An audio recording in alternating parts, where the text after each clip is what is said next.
آخر في الكومبيتيشن في أيام كرتاج السينمائي. أهلا وسهلا. أهلا وسهلا فيك. أولا بادئ ببدء، كيفية وصول هذا العمل إلى أيام كرتاج السينمائي؟ أنا فرحانة جدا أكون هنا، أول مرة أجي تونس أول مرة أجي كرتاج، وأنا سمعت عن المهرجان ده سنين طويلة وما شاء الله يعني الجماهير هنا جميلة جدا، وسمعت عن الجمهور قبل ما أسمع عن تونس، يعني سمعت عن كرتاج. كيفاش تم ترشيح عملك ليشارك في هذا المهرجان؟ كيف تم التواصل معك وترشيح العمل؟ أوكي. طبعا الفيلم بيكون اختاروه المهرجان، وجاتني الدعوة، وأنا بس حزينة إن أنا وحدي، يعني بدون الطاقم حق الفيلم، عشان طبعا صعب جدا للسودانيين يسافروا الأيام دي، يشيلوا فيزات عشان يسافروا. أنا لوحدي في المهرجان، لكن أنا فرحانة أكون هنا بالنيابة عنه. نغوص تو في أحداث المسلسل وتداعياته. المسلسل يحكي على طفلة مراهقة تعيش في فيلم في الرواية. الفيلم يحكي على طفلة مراهقة وفي منطقة اختصاصها هو القطن، ومن غاديك انطلقت الأحداث إنك تحكي عن المرأة السودانية بصفة خاصة. علاش اخترتي إنه يكون القطن هو موضوع الفيلم؟ القطن هو قلب الفيلم، وقطن حاجة مهمة جدا لتاريخ السودان. فهو صناعة القطن في الجزيرة كانت اختراع احتلال البريطاني. هم واحدة من الأسباب اللي هم جو السودان هي الريسورسز، يعني ياخذوا الريسورسز. فالقطن مهم جدا لتاريخ السودان الاحتلال، وبرضه مهم جدا للمجتمع السوداني والعلاقة مع الأرض، عشان بالذات النسوان في السودان عشان عندهم علاقة حميمة جدا مع القطن، بيستعملوه لأجسادهم كل شهر، وبيعملوا بينسجوا خيوط للهدوم ولحاجات البيت. بالذات النسوان عندهم علاقة قريبة جدا للقطن. فأفتكر إنه حكاية القطن وحكاية المرأة مرتبطة جدا. ثم ازدواجية بين المرأة السودانية والقطن، وكأن القطن والمرأة السودانية شيئان لا يفترقان. بالضبط. وفي الفيلم الجدة الحبوبة هي مصرة إنه القطن يكون ما بس يكون قطن طبيعي، بدون أي كيماويات، بدون أي بويزن، بدون أي سماد، عشان يكون قطن طبيعي لاستعمال البنات. يعني البنات يستعملوه حاجة بيور، حاجة أورجانيك.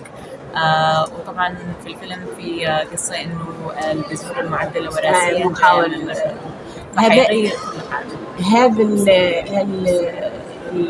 محاولة التدخل الآخر، هل فيها رسالة معينة؟ طبعا هي استعمار جديد، يعني استعمار جديد أكيد. في كل قرن عندنا كارثة جديدة جاية من برا، واحد منهم طبعا الاستغلال البريطاني، وحس عندنا استغلال جديد بس بوش تاني. والوش ده وش سوداني، بس السوداني مختلف، يعني السوداني راجع، لكن راجع تحت عنوان التطور. ما بيقول إنه دي حاجة كعبة، بيقول إنه دي حاجة كويسة للتطور البلد. طبعا الحقيقة غير كده، إنه حيكسر علاقة المجتمع مع الأرض وعلاقة المجتمع مع القطن. في الفيلم كذلك تطرقت إلى أشياء كانت مثل ختان المرأة والكل. شنو المساج؟ ما هي الرسالة اللي حبيتي توصلها للآخر اللي ما يعرفش الحاجات الموجودة هذه في الاستوديو. أيوة دي حكاية الختان هي ما القصة الأساسية حقت الفيلم، لكن طالما إحنا بنحكي عن بنت مراهقة أو بنت سودانية، معظم البنات في السودان واجهوا الحاجة دي، فافتكر إنه حاجة مهمة جدا نتكلم عنها كقاعدة الفيلم، السبتكست حق الفيلم، مش الموضوع الأساسي. كمرأة سودانية ومخرجة سودانية، كيفاش كانت الأجواء صناعة هذا الفيلم من برودكشن، من choice for actors؟ كيفاش؟ أفتكر هو ما بس عن female Sudanese director، لكن أي Sudanese director، عشان كان صعب جدا نصور، ما قدرنا نصور في السودان عشان الحرب، ما كان عندي أنا أي إمكانية نصور في السودان، ودي الحاجة المحزنة شديد في الفيلم. لكن اضطرينا نمشي مصر قريبة جدا من السودان من ناحية نفس التاريخ، نفس البيئة الطبيعية، نفس النيل، نفس مزارع القطن. وطبعا أهم حاجة إنه في الحرب معظم الممثلين هربوا إلى مصر، إحنا ودينا لهم الفيلم، إحنا تابعناهم مع الفيلم. أنا البرودكشن والمخرجة هم اللي جروا. حاجة أخرى، الصناعة السينمائية في السودان تكاد تكون ضئيلة جدا، هذا راجع لشنو؟ تاريخيا طبعا ما عندنا أفلام كثيرة في السودان، خصوصا الروائية الطويلة.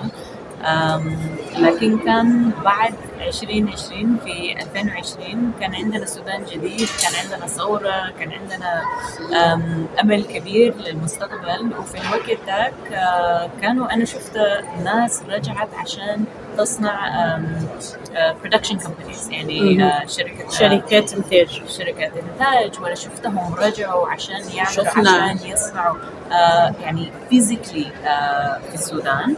وطبعا الحرب خربت البلانز دي كلها.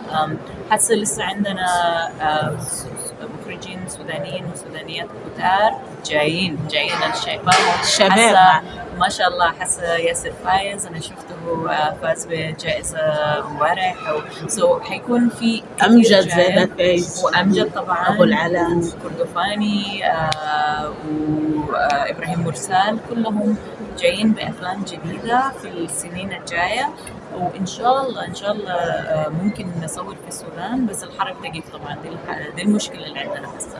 أنا تقولي إنه فما نهضة سينمائية في السودان، بس تستقر الأجواء، بس تكون في صناعة. نرجع لموضوع التمويل. أنا كانت عندكم إشكاليات في التمويل وإلا كانت سهلة؟ طبعا لأنه أمجد قال لي لا ما في إشكاليات بالنسبة له هو التمويل. طبعا أولا التمويل ما عندنا فاندز في السودان، ما عندنا فاندز في السودان، لازم نشوف برا السودان.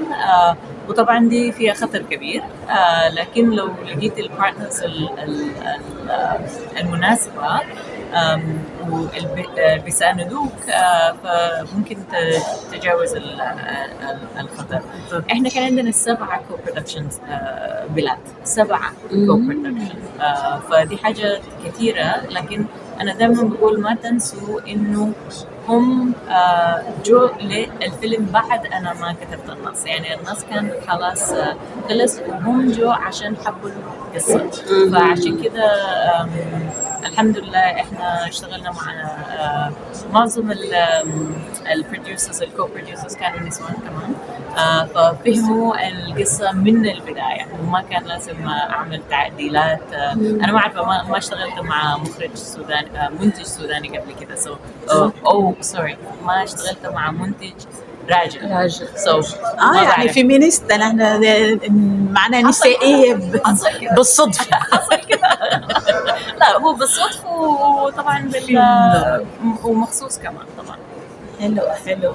شو ممكن تخبرينا عن السودان ما تأملي للمستقبل السوداني؟ اولا عشان الحرب كيف، بس ده الامل الاول لحد هسه، عشان نعرف نعيش. انا ساكنه برا السودان، لكن عشان هسه لسه قاعد في السودان يعرفوا يعيشوا، وعشان الناس اللي طلعت برا ممكن ترجع فيه.